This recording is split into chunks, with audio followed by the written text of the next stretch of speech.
All right, I'm implementing a new sort of mini segment here on the Kirby on Sports podcast, bonus bites. Short, brief conversations with different people about different aspects of sports. And joining us on today's bonus bites episode right here on the Kirby on Sports podcast is Michael Phillips from the 910 The Fan. Michael, welcome. How are you doing, sir?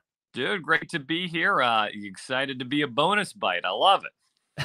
Absolutely. I came up with that on the fly, but I mean, first and foremost, most recently with 910 The Fan, have your own radio show. You were previously with RTD. What are sort of the differences between what you did, obviously writing and radio? Is that sort of what is that adjustment like? And how's that adjustment period going? Because it seems like you're getting great content out there for 910. Yeah, man, I appreciate that. Yeah, newspaper laid me off this summer. It's not a surprise to people who follow newspapers, obviously, what's going on there. I had a great run, and certainly love a lot of the guys who are still there. Mike Barber, David Teal, remain great friends, and rooting for them, obviously, in their continued success. Was lucky to have a lot of stuff pop up. I'm teaching a class over at VCU, which has been a ton of fun, doing a little writing. But yeah, the radio show, MP on the mic, 910 The Fan here in Richmond,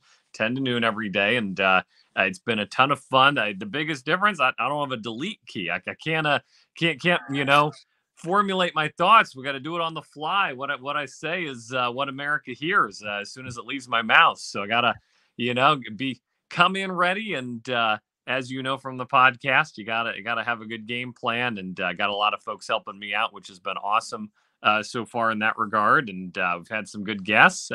We've done it for 3 weeks now. This was show number 14 today, so I'm not gonna pretend I'm an expert, but we're certainly learning every day. And it's been fun to flex a new muscle. Man, VCU too, teaching hopefully the next generation of people who might want to get into sports. What has that been like? Yeah, and journalism class there, and sending them out, reporting some news, and come back, and we'll make it better. So I love what VCU's done for Richmond. Obviously, they've transformed the city into be a small cog in that machine. Was a really good opportunity, obviously, and I'm having a lot of fun talking with the kids. We show them, situations from the real world, and talk about how you handle it and all that good stuff. So you used to go up to Commanders Park. You were on the Commanders beat with RTD. I would imagine with 910 from your video clips and stuff I've been seeing, which is really great, by the way, just the behind the scenes look and everything.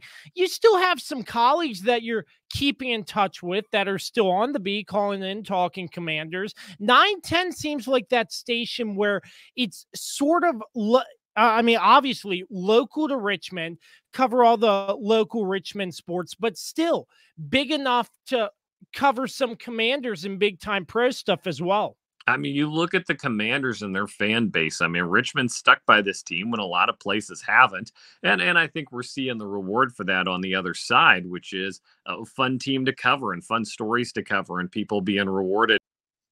Coming back to the bandwagon here after a little while away, which has been fantastic to see. Of course, longtime fans who've given up under Dan Snyder coming back. But historically, this has always been Richmond's team too. We talk a ton of Commanders. It's what I know. We have great guests on that talk Commanders. But we did a whole segment on Tech today. We're going to talk a lot of VCU basketball when we get there, because I know that's what Richmond wants to hear about. Tech basketball, UVA basketball. We've had high school football on, so it's been fun to run the gamut and get people on. We had a JMU's radio voice on earlier this week, talk about the Dukes. They're 4-0. I got the guy who wrote the Richmond Flying Squirrels theme song. We had him on for a little while. I mean, if it's sports and it's fun, I got blank check to make it happen as long as people enjoy it. Yeah, that was my next question. Sort of expand. I would imagine with RTD, you did some sort of local coverage, or was that mainly Commanders? But if not, 910 covering the local teams, like you mentioned, VCU, the Flying Squirrels, Virginia Tech, a little bit farther down the road, but then Charlottesville, UVA. What has that been like, diving in, dipping your toes in different aspects of different sports around the local Richmond area? It's been a ton of fun, and we had a Richmond Kickers player on. We were out at the Diamond for a Squirrels game. All those things that make sure they get the love they need from a local radio station. Let people know we're in the community. We want to talk about the things they want to talk about. It's a call-in show. We open up the phones. People have stuff they want to say. Somebody called in gripe about Tech football today. Dude, I don't blame you. I don't blame you. It's been rough sledding out there for the last about year and a half there, and so I'll learn about anything if it's fun and it's sports and people want to talk about it. I'm certainly game, and the callers and the listeners have been game so far, which has been a real treat. We'll go out to the golf tournament later this month. Hopefully do ACC media day for basketball, all that, and I think we're gonna have a ton of fun doing it. So, my next portion of this, sort of the Commanders, obviously you have a lot of colleagues that you've had calling into your radio show. Decent 2-0 start, get blown out by Buffalo. Just tell me what you've seen out of the Commanders so far. Obviously, new ownership, a different era. I was at training camp and the vibe just seemed completely different. What are Michael Phillips' thoughts on the Commanders so far this season? As the number one thing we have to say in any Commander segment, the ownership is new. It's a breath of fresh air. It doesn't matter how the season goes. That's the win. That's the win this year, and they got the win. They got Josh Harris and his group in there, which has just been fantastic, obviously, in terms of the energy he's brought and the attention to detail he's brought. They really looks like they found the right guy. Doesn't mean they're going to win the Super Bowl. Just means they found the right guy in terms of giving the fans a product and a team and an organization they can be proud of, which is awesome. I'm really excited for this week's game because you nailed it. Sam Howell, I mean, he got exposed last week, and other teams are going to watch that tape and say, look, there's a kid who can't make a quick decision. If we can get to him, we can win these games. The Eagles obviously very, very good at doing that. They don't have to win this week. That's the beauty of this year. And say, hey, they don't have to win this week. They just have to look better than last week. Sam Howell just has to show he can grow week to week. Now, you do need to go ahead and beat the Bears the next week, obviously. That one would be a little hand-wringing if they don't do that. But it's been it's nice to cover a team where you can watch them grow. Takes me back to my roots. I covered Tony Bennett's first teams at UVA, which were, just unbearably painful to watch. But you could see the beginnings of what he was building and what was growing there. And I think you see a little bit of that here too, which is exciting. Sam Howell, obviously not the best performance, but you kind of expect that as a second-year starting quarterback with new offensive coordinator and Eric Bieniemy. That's just sort of the growing pains. And I would imagine, and I'd like to get your thoughts on this too, that this is a coachable moment for Sam Howell. As we all know, he is a coachable quarterback in improving week to week. How do you see that playing out? Do you think this is like a growing pain moment and he gets better off of a game like this? Oh, I agree. He's very coachable. And yeah, those are all the things you like. It's a big moment for the coach too, for Eric Bieniemy, the new offensive coordinator, right? The first adversity he's faced since being in there. So I don't think we'll just learn about Sam Howell this weekend. I think we'll learn a lot about Eric Bieniemy too, and how he bounces back from this. Haven't been a lot of those games in Kansas City the last few years with Patrick Mahomes, right? Not a lot of 37-3s, not a lot of, getting pants like that on national TV. It's not really something that happened to him. We'll learn a lot about him this week too. So the offensive line needs to bounce back. It's going to be a very informative game against Philly. I think that's why a lot of us are looking forward to watching it, to seeing what goes down. Just the chance to show that Sam Howell's coachable, that Eric Bieniemy can coach him, that all these guys can take a step forward and make the week-to-week progress they want to show, even if that doesn't mean winning. So, looking at the running game, Brian Robinson, and I watch this game and I think to myself, why aren't we running the football a little bit more? Why aren't they running the football? Because it seems like Robinson, every carry he has, bounces off a defender and gains some extra yards, but it just seems like they were leaning more towards the pass in this game. Well, no question. They were in the first half of games. It's been almost a 3-to-1 ratio pass to run. They've been passing way more than they've been running. You're absolutely right. That's something that Eric Bieniemy's gonna have to go back to the drawing board on. I don't just want more running, Josh. I want more play action too. They're one of the last in the league at running play action so far this year. Give Sam Howell a chance. Give him every little advantage you can give him. I think it'd be very nice to see a lot more play action, a lot more running this week. You don't have to go all the way to 50-50. There's a middle ground here. But I agree with you. That would be a great starting point this week in terms of seeing the growth of this staff as well. So, looking defensively, obviously the D line, Chase Young is finally back. Sweat, Payne, Jonathan Allen, all up there. The D line is looking pretty good, in my opinion, but the secondary, I saw a lot of passes given up from Buffalo, a lot of run plays to Josh Allen scramble run for like what 35 yards or something. The D line looks good, but that secondary still pretty questionable. What are your thoughts on that? Yeah, I think Kendall Fuller's a little underrated back there. I think St. Juice has had his moments.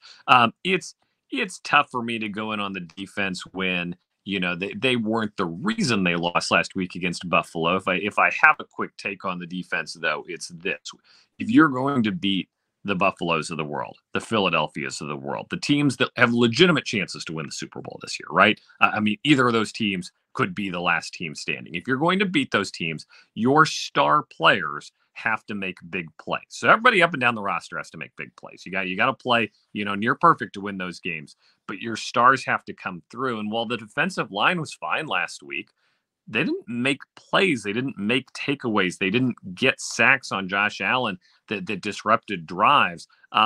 You don't pay those guys that much to be fine. And so I'd like to see a bounce back week from them as well against a really good quarterback in Jalen Hurts and a really good operation in Philadelphia to show, hey, this isn't just give us Denver and we can feast on them, but that this is a group that can hold its own against the best too, because that's how you get recognized as the best.